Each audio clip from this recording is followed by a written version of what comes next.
Mən xüsusi minnətdarımı bildirirəm. Bilirsiniz, Tərtər rayon 30 il cəfaboyu ərazi olub, ağır, çətin günlər yaşayıb.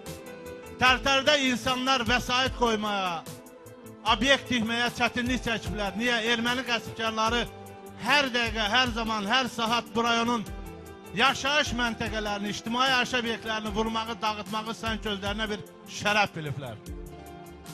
Bugün rayonumuzun ağsaqqalının adını daşıyan bu Murad Çallıq Sarayı bizim hər birimizin Goranboya, Bərdiyə, qonşu rayonlara getməyimizin, gəlməyimizin qarşısını aldı.